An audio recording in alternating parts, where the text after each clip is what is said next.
I think this is going to be a good one because in this video we're going to cover the controversial topic of population control in graded baseball cards. Stick around because I'll give you my hot take at the end, and be sure to let me know your take in the comments. But first, a quick hi to the viewer who left a comment on one of my last videos that said, "I have to admit this is not the type of video I normally watch, but I very much enjoyed it."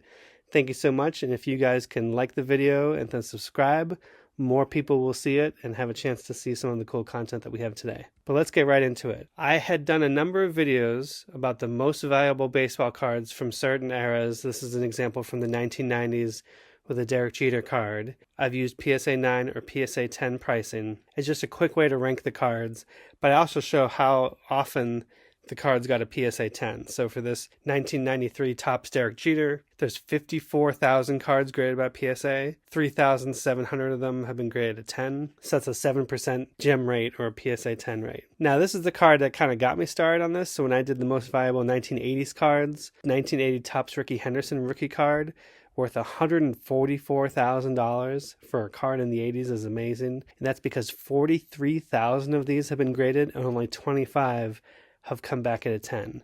So it's a 0.06% chance again a PSA 10 from this card, which is almost mind-boggling. And when I post videos like this, there's lots of comments. And the comments say things like this: PSA is a scam, they have population control. Population control much? Griffey's one of the GOATs.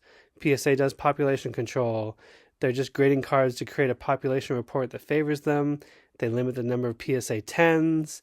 And they're saying they do this to drive up the price of these Hall of Fame rookie cards. What is population control?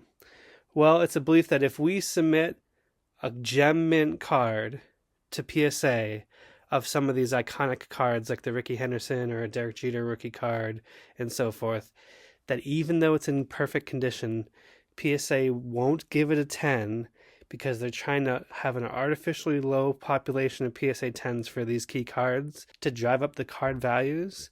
And in some way, there's an assumption that the grading company would actually benefit from this. Some of the ways they would benefit would be that they preserve the scarcity of getting a PSA 10 by making it harder than it probably should be to get. There's also a belief that it would protect the market value of flagship cards.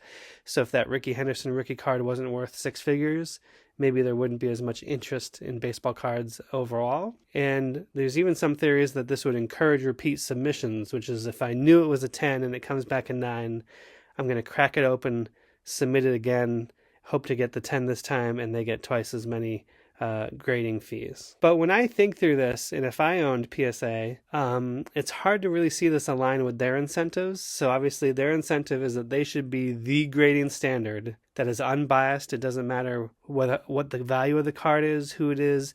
They just look at it and determine the condition, and that this condition grading is repeatable. If you get a PSA 10 back and you crack it and grade it, you get a 10 every time. Or if it's a PSA 7 and you crack it and regrade it, you get a 7 every time. The other thing that's important to think about is actually PSA makes more money when they give you a higher grade because they actually charge you more based on the value of the card after grading. And you can see some of the examples here. You can get a card grade for $40 if it's worth up to $500. But if you submit a card and pay $40 to have it graded, and they come back and say, hey, this is a $10,000 card, you owe us $600, you actually have to pay that before you can get the card back.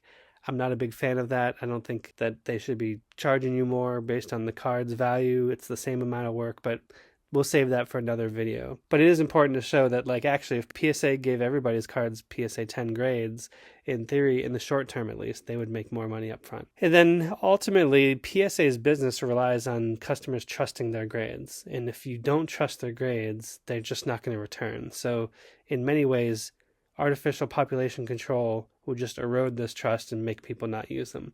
So I wanted to dig into the data and really try to understand this. And so I went and pulled the 1980 Topps population report for all the cards PSA has graded, and I plotted it. So here on the left to right here, you can see is the number of cards graded. This is on an exponential logarithmic scale because some cards, there's only 100 copies of those that have been graded.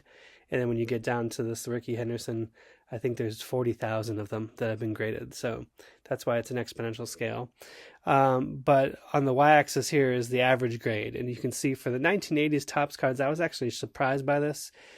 If you submit a card, the average grade you're going to see is about a PSA 9, which is way higher than I thought, but we'll talk about that. And then you can see that the more of a card that copies are sent in to be graded, like you get into Nolan Ryan around 9,000 or so copies, or we've got Mike Schmidt at about probably 4,000 or 5,000 copies, the average grades go down. And that's consistent here, and we'll look through a couple different years for that. So as I mentioned, what is going on here? Most cards graded 9. The more cards that are graded for a specific player, the lower the average grade. But why is that? So here's what I think is going on. One is the more popular and more valuable cards are likely to be worth grading even if they're in lower condition. So if you have a common card and you look at it and it's like, man, this is not going to be a 10, this is going to be an 8, it's unlikely it's worth paying $25 to have it graded. But a Ricky Henderson card in PSA 4, 5, 6, 7, and so forth, it's going to be worth paying the $25 to have that card graded because it's worth so much more, because it's one of the most sought after rookie cards of the 80s. So now let's look at another plot, which will look at the likelihood of getting a PSA 10, which is the y-axis here, versus how many cards are graded. You'll see the same thing here. The more copies of cards are graded, the less likelihood, exponentially lower likelihood you're going to see of getting a PSA 10. So out of the 1980 set, most cards are getting a PSA 10 greater than 5% of the time. But the more a card is graded, you can see that it just drops off a cliff. In fact, as we mentioned, the Ricky Henderson is not just below 1% or below 0.1%, it's 0.06%. And so let's take a look at that in some detail. In fact, if I was to really look at population control, you might want to poke at the 6th year Dave Winfield card, or this 14th year Jim Palmer card, because despite not many being submitted, they're not getting very many PSA 10s, but I don't think anyone's going to think that there's a conspiracy to have population control on these non-rookie common cards, even though they're great players and Hall of Famers and so forth. So let's look at why we think this may be happening. Well, if you think there's a normal distribution of grades, let's say some come in at 5s, some come at 6s, come in at 8s and 9s, when that normal distribution shifts lower because they're getting lower cards, there will be exponentially less PSA 10s. So this actually mathematically makes sense. I'm going to show you a picture of it right here. So here we have the Ricky Henderson rookie card, which, as we mentioned, the average grading here is shifted left because people are submitting, a lot more 4s, 5s, 6s, and 7s because the card's so valuable and sought after, it's worth sending them in. Whereas when you get to the George Brett, they're sending in, instead of 43,000, they're sending in maybe 1,000 of these. And when you get to the Joe Morgan card here, the peak is shifted all the way here to the right. And what you'll notice is, obviously, the more a card is graded, the lower the grading distribution shifts. And then that's probably because, look at the right side here, when you move this normal distribution, it does exponentially fall off into the number of PSA 10s that you're going to get. So where the Joe Morgan has about 15%, you can get down to, a couple percent for the George Brett card, and then the Ricky Henderson card we talked about. So more popular cards have lower grades. Here's some reasons why I think that is. One is we talked about submitter selection bias. So viable cards get submitted in any grade because even a PSA 5, 6, 7 if it's worth grading, while low value commons are usually only sent in if they look like 10s, because if it's not going to be a 10, it's not likely to be worth submitting to be graded. And I think the other piece is handling differences. So high value rookie cards, when they're pulled from packs, they're often handled the most. They're moved around from top loaders. They're shown off to friends.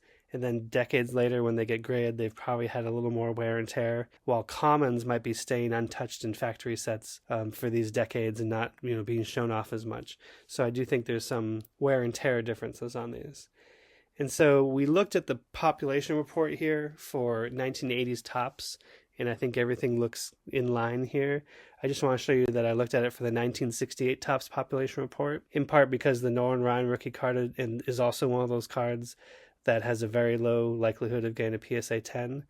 I was again surprised to see that the average grade for a 1968 Topps card is around a PSA 8, but most of those are, again, the low value common cards, and the cards that are worth more and more people have graded, you can see that the average grade drops off here again. Consistently with the 1983 Topps population report. So you can see the same thing when you get into the Wade Boggs, Tony Gwynn, Ryan Sandberg rookie cards. There's just more people submitting them. Maybe they've been handled more. And they're going to submit them in lower conditions because it's worth it. The one that I think would be interesting if you wanted to get into a conspiracy theory is this Rickey Henderson All-Star card. For as few that have been graded, it's not grading very well. But I don't think anyone is thinking that there's population control on that non-rookie card. 1989 Upper Deck, I added this one because the 1989 Ken Griffey Jr. rookie card from Upper Deck is the most graded baseball card of all time. There's been over 100,000 copies of that card graded. And you can see here, even though most cards are grading higher than a PSA 9, so the average here is about PSA 9.5, but that card, Ken Griffey Jr. card, comes in just below an 8. And so that's because there's so many and it's so valuable that, people may even be sending in 7s, PSA 7s, just because they want to protect their card and have it. I did put the Gary Sheffield rookie here because that's another one that kind of stands out.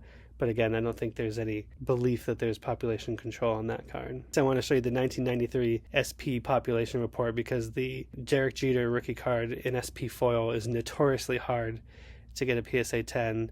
And again, the population report here is consistent. There's way more interest in grading that card, which does mean the average grade is going to be lower, not from a population control standpoint, but just the incentives of it's worth grading even in lower condition. So now before I give you my hot take, make sure if you made it this far, leave a money emoji in the comments and I'll comment you back. In summary, I would say that the data does not support population control by PSA. I think more popular cards are handled more and more valuable cards are often submitted in lower condition.